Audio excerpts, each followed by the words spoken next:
주보에 있는 대로 전도서 4장 11절, 12절로 해서 믿음의 가정생활이라는 제목으로 말씀을 좀 드리려고 합니다. 오늘 또 가정의 달을 맞이해서 김삼래 권사님 막내 아드님 그리고 아마 큰 따님 같아 보이는데 와서 우리랑 같이 이렇게 예배를 드려서 하나님께 감사를 드립니다. 늘 저 막내지만 어머니의 사랑을 독차지해서 그런지 그 효심이 남다른 것 같아요. 그래서 아주 효자들로 하나님께서 또 이렇게 복을 주셔가지고 좋은 사업체 주셔서 지금 아주 성공적으로 잘 운영하고 있습니다.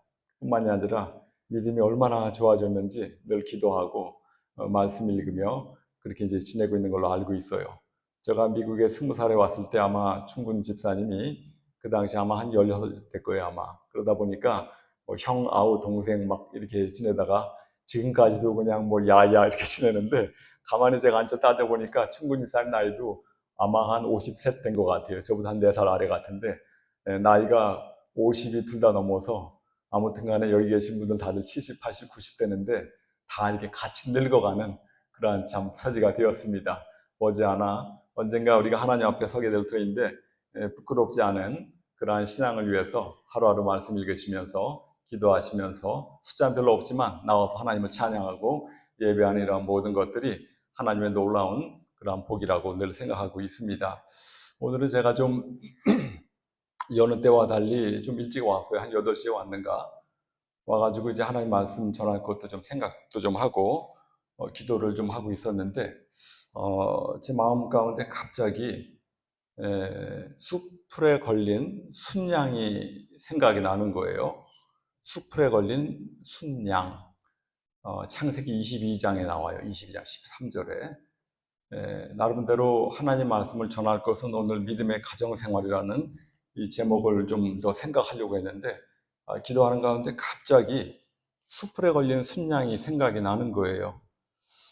우리가 하나님께서 이러저러한 감동을 하게 될 때 뭐 꿈도 꿀 수가 있고 환상 계시도 있을 수 있지만 가장 흔한 것은 우리 마음 가운데 강한 어떤 생각이 떠오를 때가 많이 있는 것입니다. 하필 기도하고 있는 가운데 숲풀에 걸린 순양의 모습이 생각이 나는 거예요. 창세기 22장 13절에 이삭을 대신해서 잡아가지고 하나님께 번제를 드렸는데 그 숲풀에 걸려있는 그 순양이 그 숲풀에서 벗어나려고 막 발버둥을 치고 있는데 자력으로는 어떻게 나올 수가 없는 거예요. 그 모습 가운데 이것이야말로 모든 인생의 모습이 아니겠는가라는 생각이 제 마음 안에 강하게 들게 되었습니다. 아이 때부터 늙어서 죽는 그 순간에 이르기까지 모든 사람은 그 어떠한 것에 붙들려 있어요. 그것을 창세기 22장 13절에는 하필 그 숲풀에 걸려있는 숫양으로 묘사하고 있는 것입니다. 어려서 공부를 잘해보려고 하지만 잘 안 되게 될 때 그 괴로운 숲풀. 나이가 성장하면서 여러 가지 또 인간 관계에 걸려있는 그 숲풀.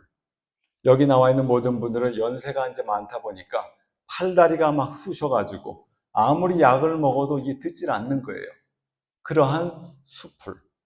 어떠한 사람은 불치병에 걸려가지고 어떠한 약을 써도 백약이 무효해가지고 어쩔 수가 없는 숲풀. 즉 인간의 수단 방법으로 헤쳐나올 수 없는 것이 바로 수양이 갇혀있는 숲풀이라 이 말이에요. 이 인생이 주님 앞에 가는 날까지 그러한 것에 매달려서 순양이 거기서 나오려고 아무리 발버둥을 쳐도 나올 수가 없는 것처럼 그러한 모습의 모양이 우리 모두들에게 있다 이 말입니다. 하지만 하나님께서 아브라함이 나타나서 그 순양을 건져내서 하나님께 제사 예물을 드렸던 것처럼 이러한 모든 숲풀에 우리는 잡혀있는 그 숲풀 중에 가장 큰 숲풀이 뭐겠어요? 죄. 수고하고 무거운 짐진 자들아. 마태복음 11장 28절. 히브리서 12장 1절에는 뭐라고 그럽니까? 무거운 죄, 얽매이기 쉬운 죄. 이러한 죄가 우리를 꽁꽁 아주 묶어 매고 있는 것입니다. 하지만 하나님의 가운데 거기서 나와서 하나님 아버지 앞에 이렇게 산 제사를 드리는 것이 내 자력으로 되는 것이 아니라 하나님의 은혜로 되어지게 되는 거예요. 아침에 앉아가지고 이 말씀을 가만히 생각하면서 우리 인생 모두는 다 이렇게 수풀에 잡혀 있는데 하나님의 은혜 가운데 예배를 드리는 모든 분들이 이러한 수풀에서 노임을 받고 하나님께 영광을 돌릴 수 있는 그런 사람이 됐으면 참 좋겠다라는 생각이 저희 마음 안에 너무나 강하게 들어서 이러한 생각을 한참 하다가 이 말씀이야말로 하나님께서 오늘 예배에 참석하시는 모든 분들에게 들려드리라고 하는 하나님의 감동이 아니겠는가, 이런 생각을 하여 말씀을 드리고 있는 것입니다. 제가 벌써 말씀을 증거한 지도 한 3년 정도 되는데, 이 3년 정도 이렇게 말씀을 제가 전하다 보니까 말씀을 이렇게 전한 다음에 내려가면 이제 격주로 하니까 한 주는 우리 오 목사님께서 하시고 그 다음 주는 제가 하니까 내려가면 늘 그 다음에는 어떠한 말씀을 전해야 되는가, 늘 이런 생각을 하면서 지내요. 제가 그런 생각을 하면서 이것이야말로 어머니의 마음이 아니겠는가. 어머니가 자녀들을 키우게 될 때 오늘은 무슨 반찬을 해가지고 아이들에게 혹은 남편에게 밥을 이렇게 좀 대접을 해야 되는가, 늘 그런 생각을 해요. 집에서도 보면 와이프들 생각하는 게 그 생각이에요. 아이들은 뭘로 해가지고 도시락을 싸줘야 되는가, 이런 생각. 이러한 생각이야말로 목사님들이 혹은 말씀을 전하는 사람들이 생각하는 말이 아닌가 싶어요. 하나님의 말씀은 영적인 음식이니까 늘 어떠한 말씀을 가지고 이 신자들에게, 하나님의 자녀들에게 하나님의 말씀을 전해야 될 것인가, 이러한 것이 바로 목사님들이 혹은 말씀을 전하는 모든 사람들이 마치 엄마가 자녀들을 키우게 될 때 음식을 뭘로 해서 먹여야 되는가 하는 그러한 동일한 그런 참 어려움이 아닌가 생각도 듭니다. 오늘은 아무튼 간에 5월은 가정의 달인데 이 가정의 달을 맞이해서 믿음의 가정생활이라는 제목으로 제가 말씀을 전하려고 합니다. 이 밝다라는 그 한문의 표현을 밝을 명자를 씁니다. 밝을 명 한문으로. 근데 이 밝을 명자는 두 개의 단어로 이루어져 있죠. 날일변에 달월변으로 되어 있어요. 날일, 달월 두 개를 합쳐놓은 것이 밝을 명자가 되게 되는 것입니다. 그러니까 해와 달을 묶어놓은 것이 밝다라는 표현이에요. 근데 참 이 중국에서 이 문자 글자를 참 잘 만들었어요. 해, 달, 빛을 내는 광채들이니까 이것을 묶어놓은 것이 밝다라는 그 의미가 있는 것인데, 서양이든 동양이든 어느 시대 어느 나라나 할 것 없이 이 해는 남자를 상징을 해요. 남자. 그리고 달은 여자를 상징해요. 그러므로 이 해와 달이 함께 있다라는 그 의미 안에는 하나님께서 남자를 만드시고 여자를 만들어서 한 가정을 이룬다라는 그 의미가 그 안에 잠겨 있는 것입니다. 하나님께서 아담을 만드신 다음에 창세기 2장 18절에 보게 되면 아담이 독초하는 것이 좋지 아니하므로, 이런 얘기를 했어요. 창세기 1장을 보게 되면 하나님께서 천지를 창조하실 때마다 보기에 좋았더라, 보기에 좋았더라 계속 이렇게 반복을 하셨는데, 하필 창세기 2장 18절에 처음으로 하나님께서 아담을 만들어 놓으셨고 아담이 독초하는 것을 보니 보기에 좋지 않더라, 그런 얘기를 했어요. 어둡다 이거죠, 한마디로. 해서 하나님께서 그 아담을 잠을 재운 다음에 아담의 갈비뼈를 떼서 만들어준 존재가 바로 하와가 되고, 둘을 하나님의 은혜 가운데 부부로 만들어 놓게 될 때 밝은 세상이 되게 되었다. 그러므로 하나님의 이 창조의 원리가 이 가정을 통해서 온 세상을 밝히려고 하는 것이 바로 하나님의 이 창세기 1장 2장으로부터 우리에게 전달되어 오고 있는 것입니다. 살펴보게 되면 이 성경에 보게 되면 해와 달과 별에 대한 표현이 참 많이 있는데, 창세기 37장에 보게 되면 요셉이 꿈을 꾸죠. 꿈을 꾸는데 해와 달이 절을 하고 11별이 자기한테 절을 한다는 거예요. 그래서 해몽을 들어보니 해는 아빠, 달은 엄마, 그리고 별들은 뭐예요? 형제들이다, 이런 얘기 나오죠. 창세기 12장에 보게 될 때에도 하나님께서 아브라함을 축복하게 될 때 네 자손들이 하늘의 별들과 같을 것이고 바다의 모래와 같이 많게 될 것이다 라는 축복을 하게 될 때에도 이 아브라함의 자손들이 별과 같다는 거예요. 아브라함의 자손의 대표 자손이 누굽니까? 이삭이죠. 이삭의 자손들은 별과 같은 영적인 존재들이 되는 것이고, 또 다른 하갈의 아들이었던 이스마엘과 나중에 그 사라가 죽게 될 때 아브라함이 그두라라는 사람과 다시 더불어 결혼해가지고 자녀를 또 한 6, 7명 낳았단 말이에요. 그러한 존재들은 바로 뭡니까? 모래와 같은 존재라 이 말이에요. 거기서도 역시 아무튼 간에 하나님께서 축복하시게 될 때 자녀, 자손들을 뭐라 그래요? 별이라고 그러는 거예요. 하나님께서 네 번째 날 천지 만물을 창조하시는 가운데 해와 달과 별을 만드셨는데, 해는 뭐예요? 아버지, 달은 어머니, 별들은 자녀들이라 이 말이에요.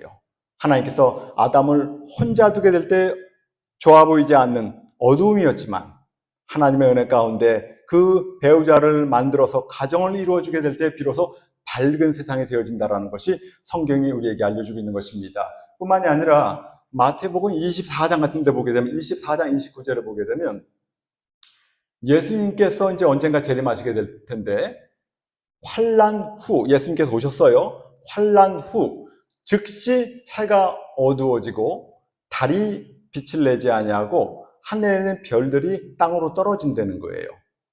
근데 이것은 자연계에 예수님께서 재림하시게 될 때 실질적으로 일어날 일이지만, 이 안에 잠겨있는 영적인 뜻은 해가 뭐예요?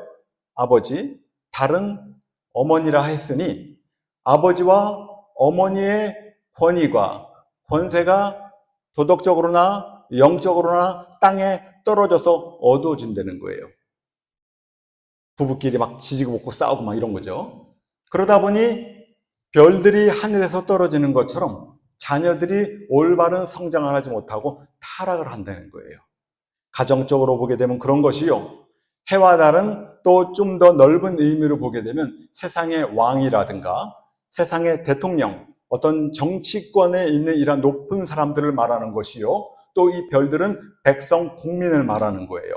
세상의 이 왕이라든가 임금들이 도덕성이 땅에 떨어지다 보니까 이 백성들이 아주 힘들고 어려운 날을 지난다 이 말이죠. 우리가 한국도 보면 압니다. 미국도 보면 아는 거예요. 이런 세상이 온 세상에 펼쳐가고 있는 것입니다. 이처럼 이 온 세상은 주님이 오시는 시간이 다가오면 다가올수록 이 가정이 파괴가 되어지게 되고, 나아가 교회가 파괴가 되게 되는 것입니다. 이 성경의 구약에도 보게 되면 창세기 6장에 노아의 홍수가 일어나게 되는데, 그 노아의 홍수 사건이 일어나는 직접적인 이유를 우리 하나님께서 말씀하시기를, 하나님의 아들들이 사람의 딸들의 아름다움을 보고 각기 자기가 원하는 모든 여자로 부인을 삼는지라, 이런 내용이 있어요.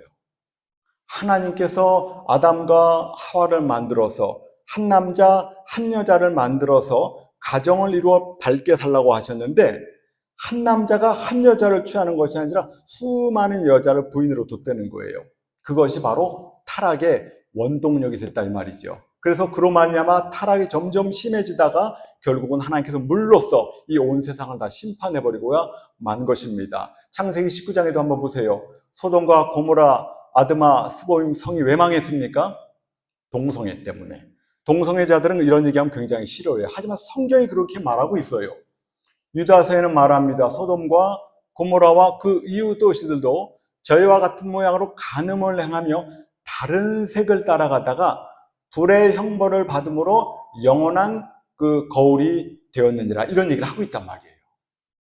이 동성애하는 이런 모든 사람들은 그런 말씀도 제쳐놓고, 이사야서에 혹은 에스겔서에 보면 그런 얘기가 있어요. 소돔과 고모라가 망한 이유가 손님을 제대로 접대하지 아니하고 아주 사람들이 난폭하고 광포함으로 말미암아 심판을 받았다는 내용이 있긴 있단 말이에요. 하지만 그런 내용도 내용이지만 가장 중요한 내용은 이들이 동성애에 빠져 있었기 때문에 하나님께서 이 소돔과 고모라와 아드마 스보인 지방을 다 멸했다 이 말입니다. 하나님께서 만들어 놓으신 창조의 원리를 거스르게 되면 과거에도 현재에도 앞으로도 하나님의 심판이 있게 되게 되는 것입니다. 앞으로 이러한 일이 점점 심해져 가는 거예요. 이혼을 바라보는 시각이 굉장히 많이 바뀌었어요. 제가 어렸을 때만 하더라도 이혼이라는 것을 뭐 주변에서 본 적도 없고, 또 이혼을 하면 숨겨야 되고, 뭐 이혼남, 이혼녀 이런 굉장히 부끄러운 일이었었어요. 근데 어느 순간부터는 이혼이라는 것이 전혀 부끄럽지가 않은, 그래서 이혼남, 이혼녀라고 부르지도 않고 요새는 그걸 돌싱이라고 불러요. 돌싱, 돌아온 싱글이라 뭐 이런 식으로 세상이 이마만큼 변해버렸어요. 제가 어렸을 때 드라마를 보더라도 맨 끝에 결혼을 하면 드라마가 끝나요. 근데 어느 순간부터 드라마가 결혼을 하면 드라마가 끝나는 것이 아니라 결혼을 한다면 이혼을 하면 드라마가 시작이 돼요.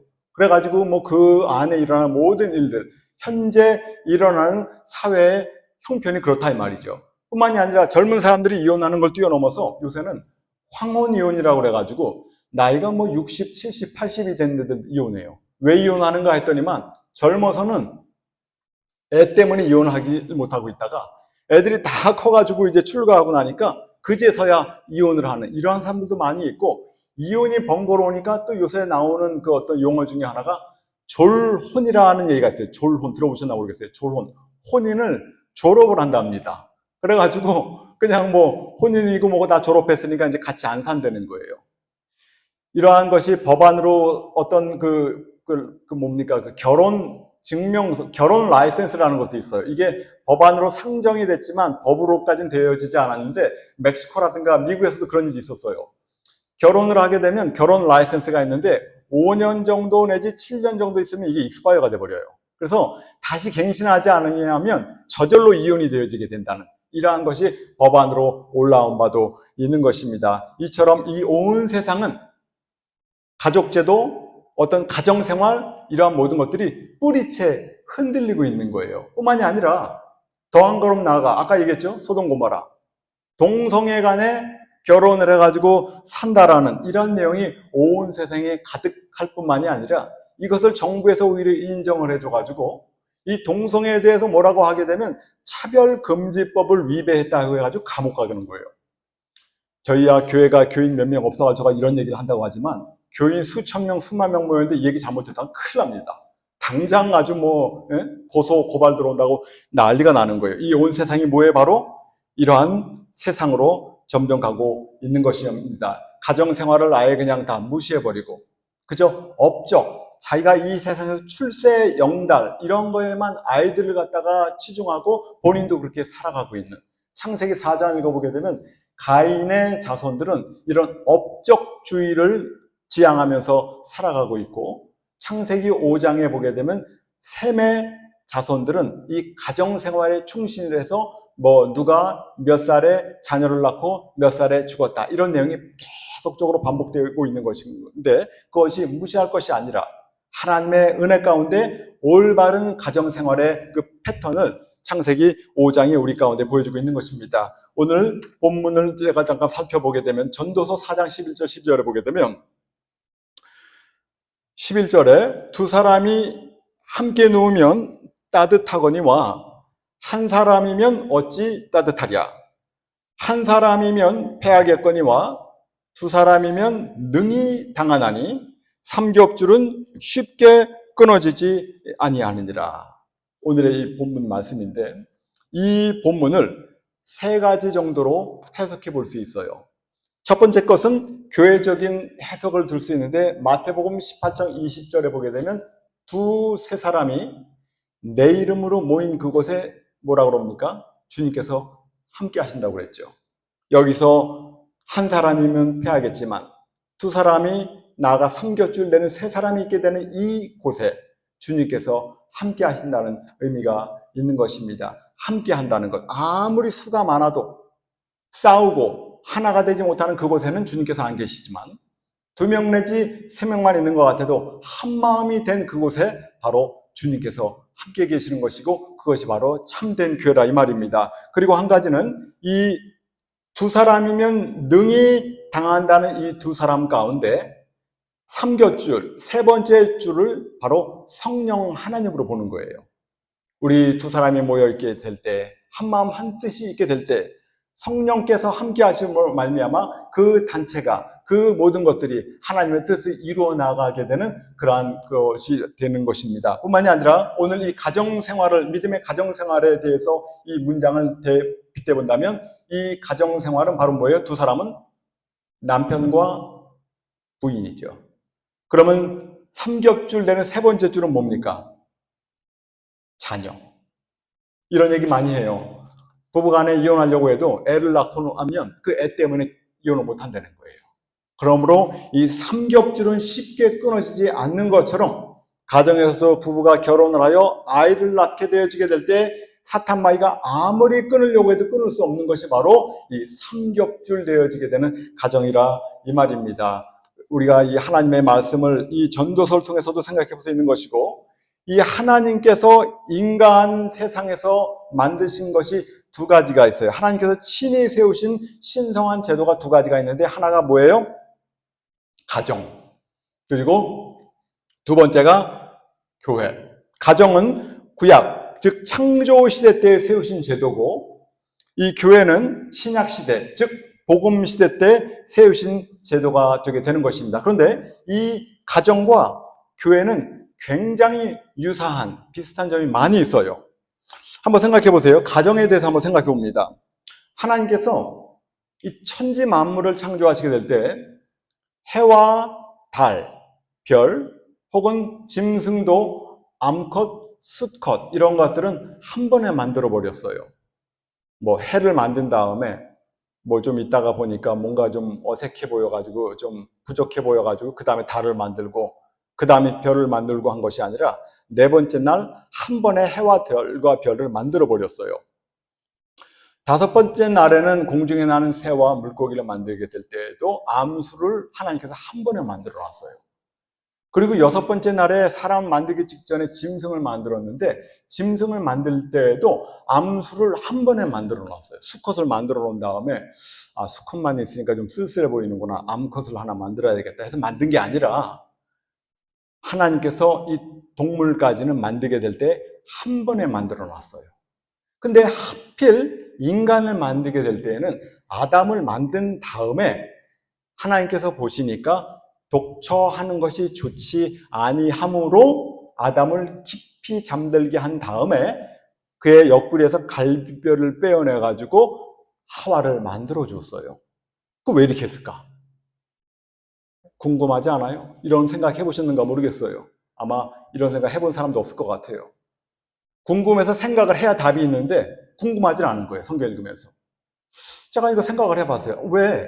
하나님의 능력은 무궁무진하기 때문에 뭘 하다 보니까 여기 좀 하자가 있구나, 이걸 다시 만들어야겠다, 이거 하자가 있구나, 이걸 추가해야 되겠다. 우리 인간이야 그러죠. 근데 하나님께서 모든 것을 만드시게 될 때 다 동시에 만들어 놨거든요. 근데 사람만큼은 남자와 여자를 한 번에 만들질 않았어요.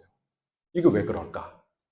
한 일주일 동안 생각하신 다음에 다음 주에 제가 답을 드려야 이게 머리에 떠나지 않는데, 시간이 없으니까 제가 답을 드리고 힌트를 제가 하나 드리겠습니다. 이 힌트는 에베소서 5장 31절과 32절에 힌트가 있어요. 제가 읽어봅니다.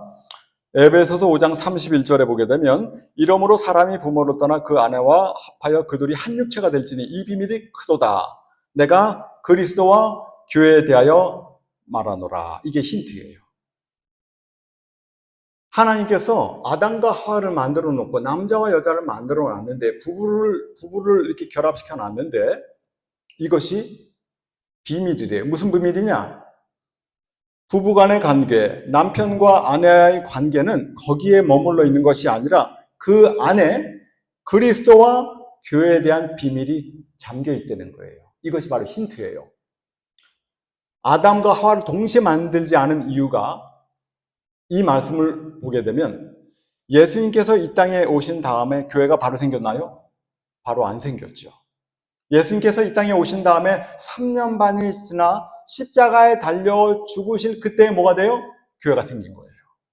그래서 하나님께서 의도를 가지고 아담과 하와를 동시에 만들지 않고, 아담과 하와를 동시에 만들었다고 한다면 4,000년이 지나 예수님 오시게 될 때 예수님과 교회가 동시에 만들어졌어야 되는데, 하나님께서 아담과 하와를 창조하시는 그 순간 4,000년 후에 당신 자신이 오셔서 이룩하실 교회를 생각하시게 될 때 아담과 하와를 동시에 만들지 않은 것입니다. 아담을 하나님께서 깊이 잠들게 한 다음에 어떻게 했어요?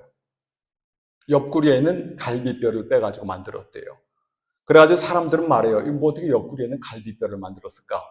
머리뼈로 안 하고, 혹은 뭐 발가락뼈로 안 하고, 뭐 머리뼈로 하면은 여자가 남자를 다스린다나, 발가락뼈로 한다면 남자가 여자를 뭐 이렇게 짓밟는 데나 뭐 그런 의미가 있을까봐 싶어서 가장 몸의 중간에 있는 그러한 갈비뼈로 했으니 남자와 여자가 돕는 배필로서 동등한 그런 거 아니겠어? 이렇게 말하는 사람들도 있는데 뭐 그럴 수도 있어요. 하지만 갈비뼈를 빼서 만든 이유가 왜 그렇게 했냐면 예수님께서 아담과 하와가 창조된 다음에 4,000년 후에 있다가 오셔가지고 뭔 일이 있었어요?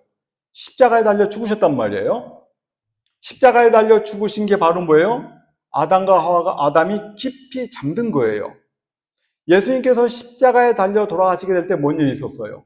군병이 예수님의 어디를 찔렀어요? 옆구리를 찔렀어요. 옆구리를 찔렀더니 뭔 일이 있어요? 물과 피가 다 나왔죠? 피 흘림이 없은 즉 어떻게 됩니까? 죄사함이 없대요. 히브리서 9장에 보게 되면. 그래서 예수님께서 옆구리에서 흘리실 그 피를 미리서 창세기 1장, 2장에 아담의 그 갈비뼈를 빼가지고 만드는 그 이유가 만약에 예수님의 뭐 머리를 찔러가지고 피가 나왔다 그러면 머리뼈로 만들었어야 되겠죠. 발을 찔러가지고 뭐 예수님께서 그랬다 그러면 아마 발뼈로 만들었을 거예요. 하지만 예수님께서 십자가에 달려 돌아가시는 그 순간 군병이 하필 예수님의 옆구리를 모르고 찔렀는데 그 이유가 뭐예요?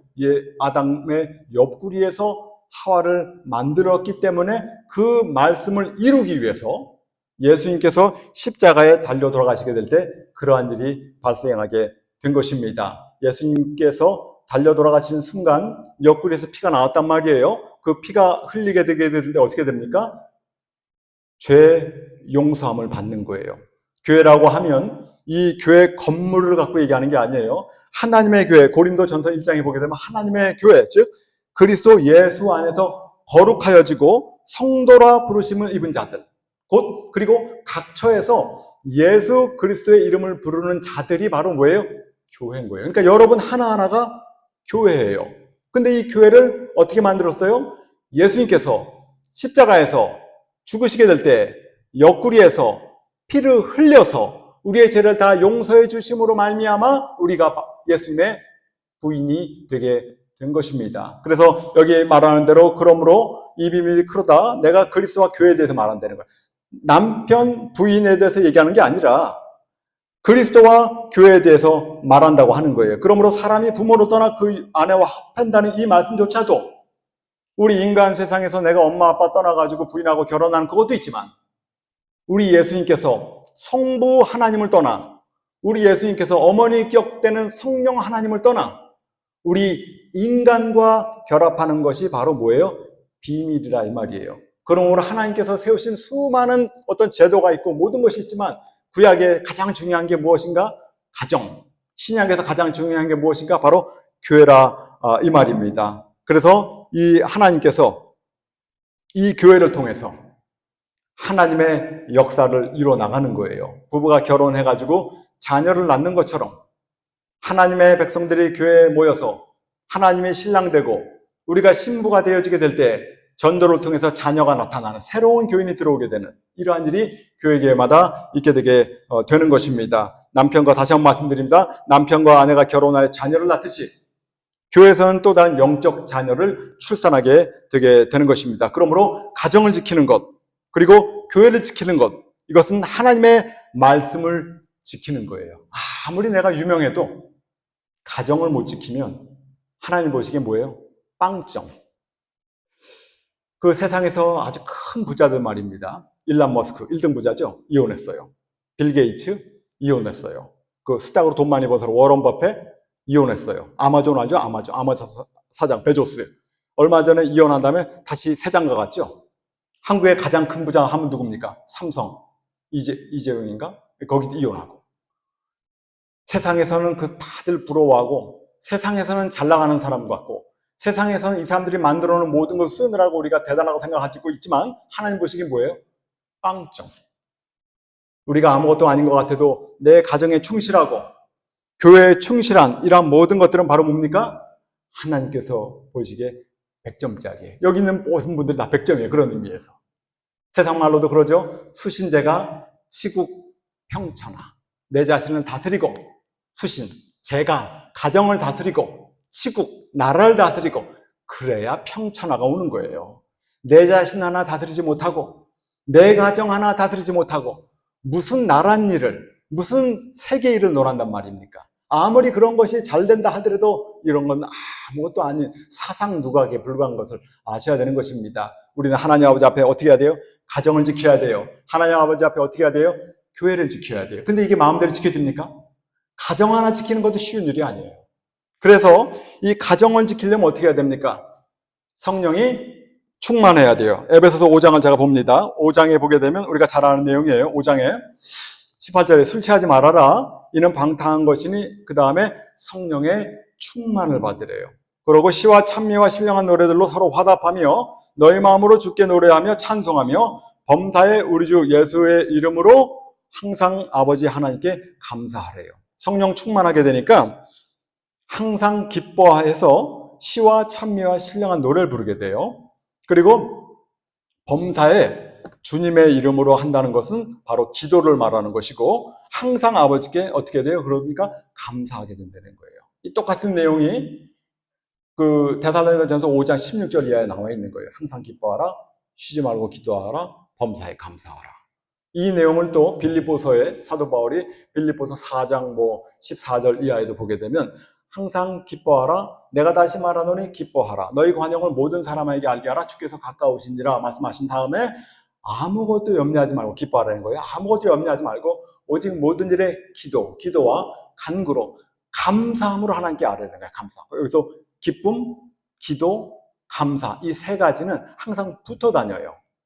하나님을 향한 생활을 하게 될 때 기쁨, 기도, 감사 생활 이걸 얘기하고 있는 거예요. 성령 충만이라는 것이. 근데 여기에만 머물러 있으면 안 되고 그 다음에 나오는 문장이 중요해요. 그리스도를 21절 에베소 5장 21절 그리스도를 경외함으로 피차 복종하래요. 이게 중요해요.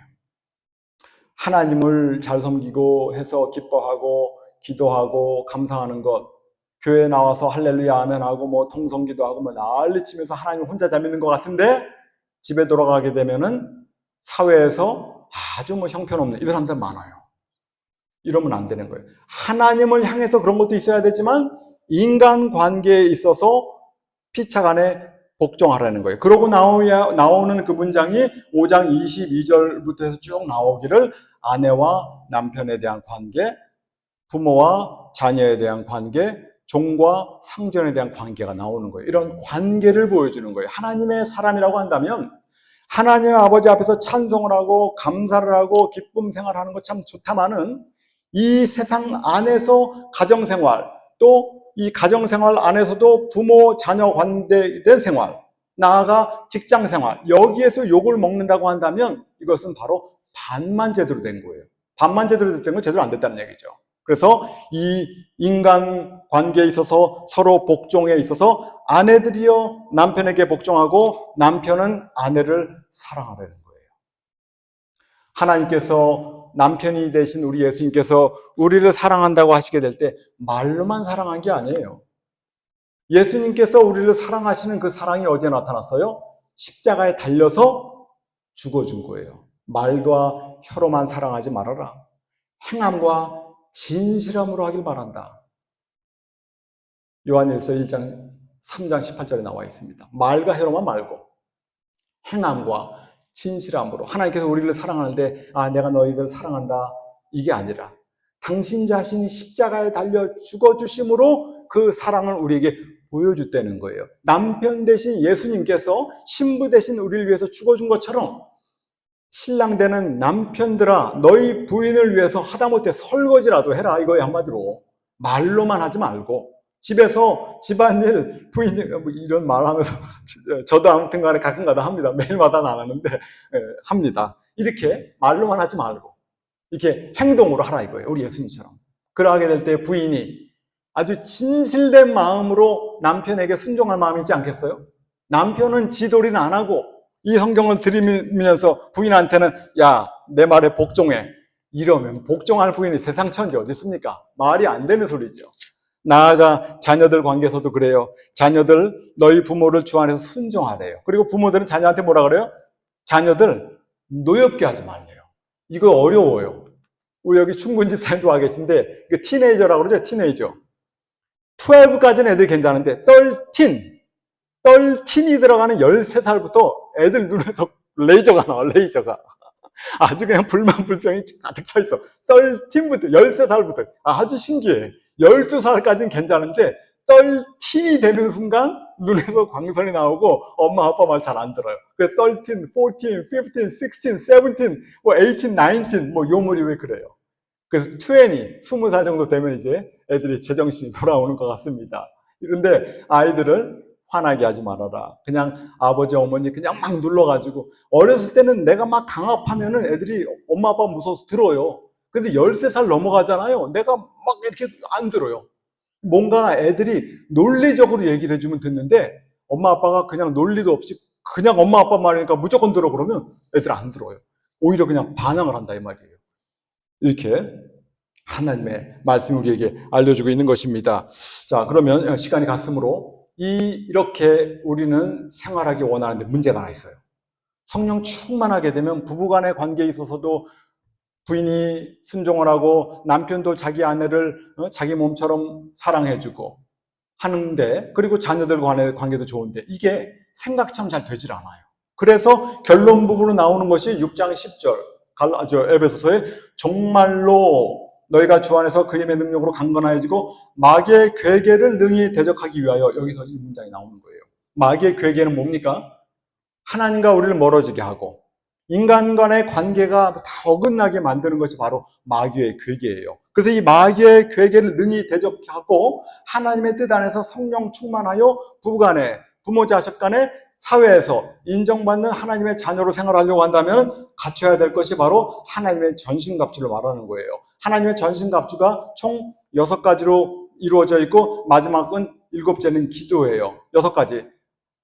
그 진리의 허리띠, 의의 흉배, 복음의 신발, 믿음의 방패, 구원의 소망의 투구, 성령 검 해서 6가지가 있고, 그러고 나서 있는 게 7번째는 기도예요. 이 6가지가 복잡한 것 같아요. 근데 그 진리의 허리띠와 의의 흉배는 내 자신에 관련된 관계, 복음은 타인과의 관계, 그리고 믿음의 방패, 구원의 소망의 투구, 성령 검은 하나님과의 관계. 근데 이걸 한마디로 요약하면 말씀과 기도로 무장하게 될 때 어떻게 돼요? 성령이 충만해져서 하나님의 은혜 안에 하나님께 찬송하고 찬미하며 나아가 하나님께 감사하고 늘 기도하는 생활을 할 뿐만이 아니라 인간 사회에 있어서도 피차간에 복종할 수 있는 그러한 일의 원동력이 어디서 나오는가? 하나님의 말씀과 기도로 나오게 되는 것입니다. 결론은 그럼 뭐예요? 말씀과 기도로 이 가정의 달 5월을 맞이해서 늘 우리 교인들 성경 말씀을 읽으시겠지만 하나님의 말씀을 더 마음하시고 기도하셔서 성령 충만한 은혜를 내가 잊게 되면 막 어떤 때는 부인이 나한테 막 바가지를 긁어도 그게 오히려 찬송으로 들리고, 애들이 그냥 막 반항하고 막 저기 하더라도 오히려 그건 역시 찬송으로 들리게 되는 이런 일이 있는데, 은혜가 떨어지게 되면 이게 안 된단 말이에요. 그러므로 우리가 매일매일 신앙생활 속에서 여러분이 오늘 나와서 여기 앉아있는 게 어제 그제 아침 할 것 없이 밥을 든든하게 잘 드셨기 때문에 여기 나와 있는 거예요. 내가 1년 전에 먹은 그 밥 갖고 지금 나와 있는 게 아니라 이 말이에요. 1년 전에 내가 성경 열심히 읽었는데 요새 바빠서 성경 못 읽어. 이게 아니에요. 내가 1년 전에 밥을 너무나 잘 먹었는데 지금은 밥을 못 먹어. 그럼 여기 나와 있을 수가 없는 거예요. 이런 것처럼 성경 말씀은 과거에 내가 수천 번 읽었어도 오늘 어제 안 읽었으면 뭐예요? 힘이 없는 거예요, 영적으로. 그러므로 집에 가셔서 식사하시는 것만큼 그 이상으로 하나님의 말씀과 기도에 힘쓰시게 되면 성령이 충만하여 가정생활을 하나님 보시기에 아름답게 할 것이며 나아가 교회생활을 하나님 보기에 아름답게 함으로 이 세상 사람들은 형편없게 볼지 몰라도 하나님께서는 가장 큰 존재로 인정하시고 뿐만이 아니라 천국에 가시게 되는 놀라운 역사가 있을 것이며, 나아가 대대손손이 그 신앙의 유전이 전달되어서 모든 자손, 내가 알지도 못하는 그 자손들까지도 하나님께 영광을 돌리게 될 것이라는 것을 성경을 통해서 믿는 것입니다. 기도하고 마치겠습니다.